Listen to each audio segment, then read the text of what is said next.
അതുപോലെ തന്നെ artificial intelligence, machine learning, പലർക്കും ഇത് രണ്ടും തമ്മിൽ എപ്പോഴും ഒരു കൺഫ്യൂഷൻസ് ഉണ്ടാവുന്നുണ്ട്. സോ ബേസിക്കലി ഇത് രണ്ടും തമ്മിലുള്ള ഡിഫറൻസ് എന്താണ്?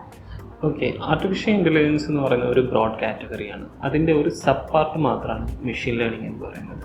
അപ്പം മെഷീൻ ലേണിങ്ങിൽ വരുന്ന സമയത്ത് അത് ഒരു സ്പെസിഫിക് ഏരിയയിൽ, അതായത് നമ്മളുടെ കമ്പ്യൂട്ടറിനെയോ അല്ലെങ്കിൽ കമ്പ്യൂട്ടർ പോലെയുള്ള ഡിവൈസുകളിലേക്ക് നമ്മൾ എന്ത് ചെയ്യാണ്, അതിനെ ട്രെയിൻ ചെയ്യിപ്പിക്കാൻ വേണ്ടിയിട്ടുള്ള ഒരു സംവിധാനമാണ് ഈ മെഷീൻ ലേണിംഗ് എന്ന് പറയുന്നത്.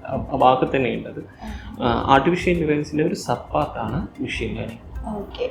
അപ്പോൾ മെഷീൻ ലേണിംഗ് നമ്മൾ പറയുകയാണെങ്കിൽ, മെഷീൻ ലേണിങ്ങിൽ നമുക്ക് ഒരു ചെറിയ കുട്ടി, അതായത് മീൻസ് എന്താണ്, ഒരു നമ്മളുടെ കിൻഡർ ഗാർട്ടനിൽ പഠിക്കുന്ന ഒരു കുട്ടി, ആ കുട്ടിയെ നമ്മൾ എന്ത് ചെയ്യാണ്, എന്തെങ്കിലും നമ്മൾ ടെക്സ്റ്റ് ബുക്കിലുള്ള ഏതെങ്കിലും ഒരു ഫിഗർ വെച്ചിട്ട് നമ്മൾ ഇന്നത് ഒരു ക്യാറ്റാണ്, അതേപോലെ തന്നെ ഇന്നത് ഒരു ലയണാണ് എന്ന് പറഞ്ഞിട്ട് നമ്മൾ എന്ത് ചെയ്യാണ്, ചൂണ്ടിക്കാണിച്ചുകൊണ്ട് പഠിപ്പിക്കുകയാണ്.